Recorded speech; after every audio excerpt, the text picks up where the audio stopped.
Bonjour chers amis, bonjour chers étudiants. La leçon du jour, délocalisation, relocalisation, avec un sous-titre, les cas de figure de la délocalisation et ses trois motifs. Alors on parle beaucoup de relocaliser. Relocaliser des activités essentielles, la production de médicaments, la production de masques, la production de respirateurs en santé, mais aussi dans d'autres domaines, des productions stratégiques dans l'alimentaire, dans les technologies de l'information, dans les industries de défense, etc. La relocalisation suppose qu'il y ait eu,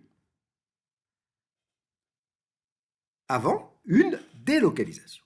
Or, on va voir que les délocalisations au sens strict ne sont pas aussi nombreuses que l'on peut l'imaginer et qu'on a plus souvent d'autres formes qui sont soit des appels à la sous-traitance internationale, soit des phénomènes de restructuration industrielle qui font que lorsque un établissement, une usine disparaît, c'est rarement parce qu'elle est délocalisée au sens strict dans un pays étranger.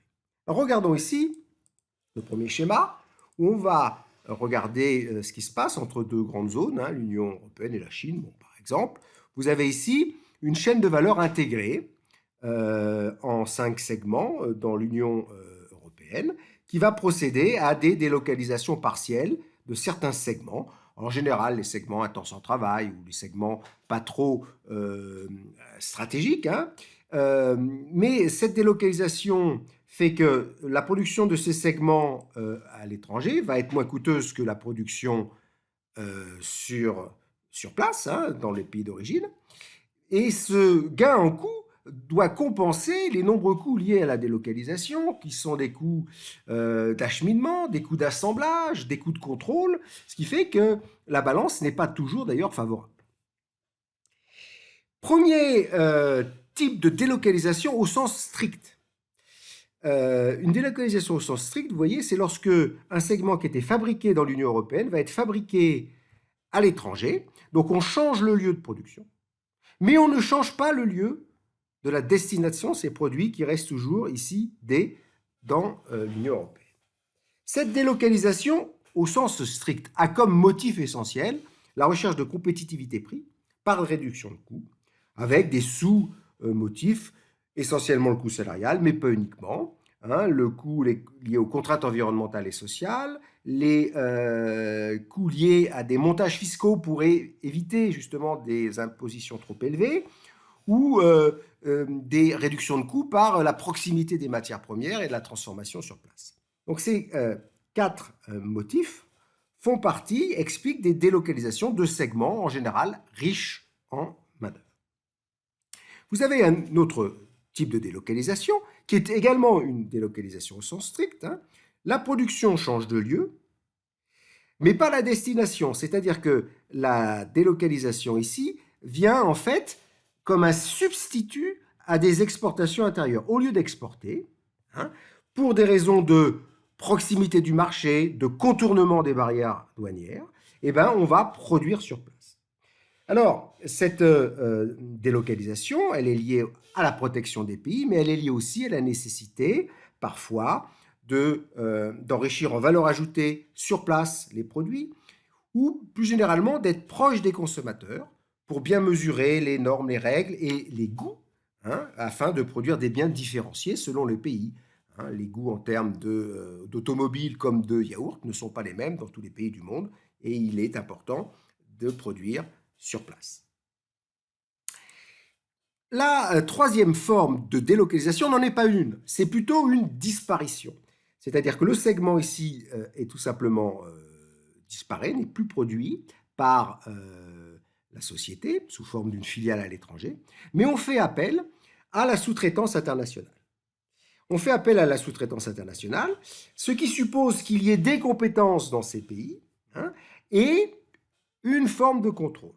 Une forme de contrôle avec des liens juridiques plus faibles, beaucoup moins solides qu'une simple filiale, mais néanmoins des liens juridiques assez complexes qui reposent sur les contrôles qualité et des contrats de sous-traitance internationale.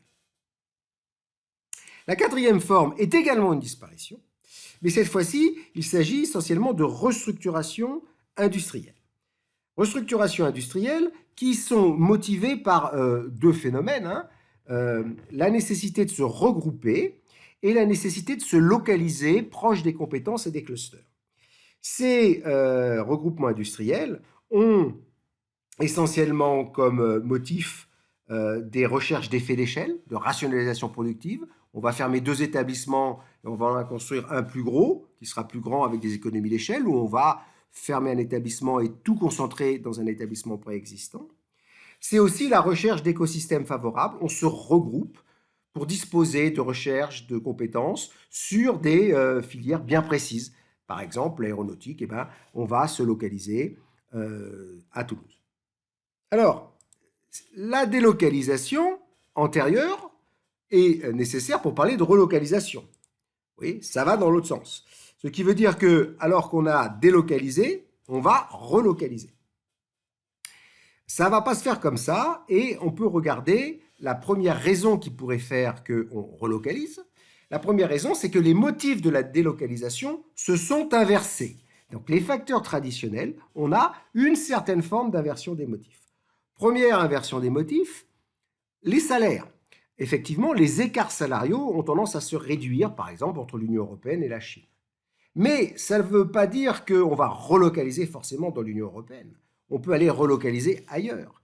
On a comme ça des délocalisations en cascade à la recherche de pays avec des salaires assez faibles. On va relocaliser de la Chine vers le Vietnam ou vers la Roumanie.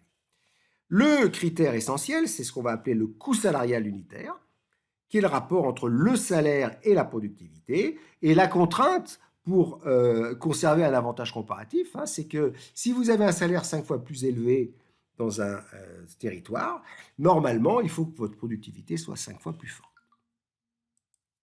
Deuxième inversion des motifs, les contraintes sur l'environnement.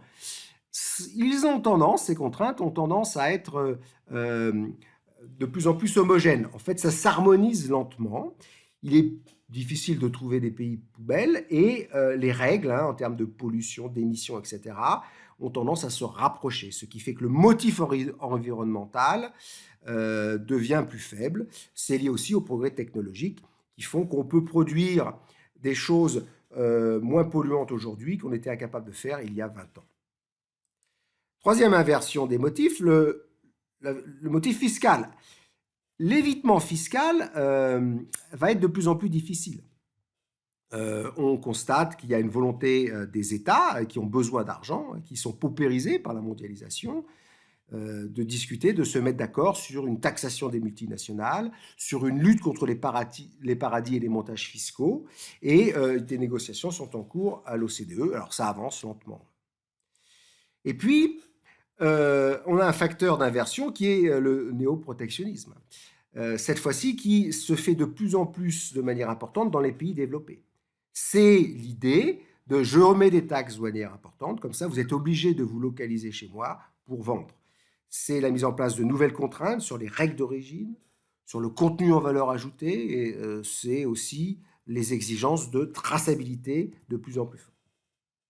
Alors à ces facteurs traditionnels, inversion des motifs, qui fait qu'on peut effectivement assister à des relocalisations, on a aussi des facteurs récents, beaucoup plus récents, qui accélèrent encore ce phénomène.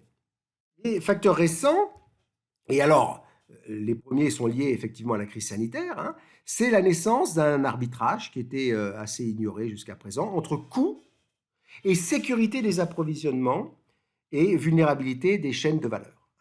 L'idée, c'est qu'il y a des parties de production qui sont essentielles à relocaliser. Seulement, on ne sait pas encore quels sont ces produits stratégiques, ces molécules, ces matériaux, ces technologies de rupture. On lance des mots d'ordre, mais on attend un peu une feuille de route sur qu'est-ce qu'on va effectivement relocaliser de manière impérative.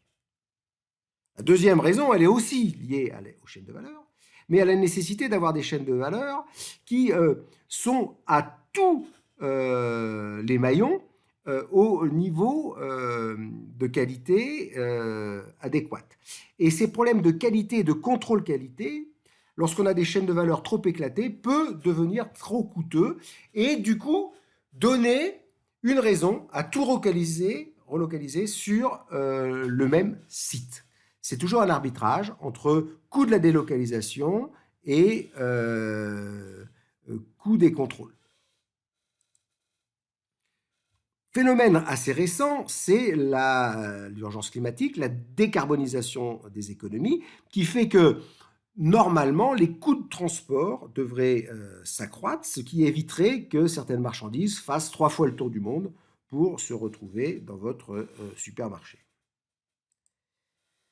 On a aussi un changement technologique qui s'accélère, hein, les entreprises 2.0, tout ce qui concerne la conception par ordinateur, la robotisation, se concentre pour entraîner un phénomène qui est la réduction de la part de la main-d'œuvre dans le coût total et qui, du coup, fait que la contrainte d'aller chercher des salaires plus faibles est moins importante du fait de ce progrès technologique. Et puis, on a un autre facteur qui est lié au fait que la compétition aujourd'hui, elle se fait peu entre entreprises, mais elle se fait entre grandes filières.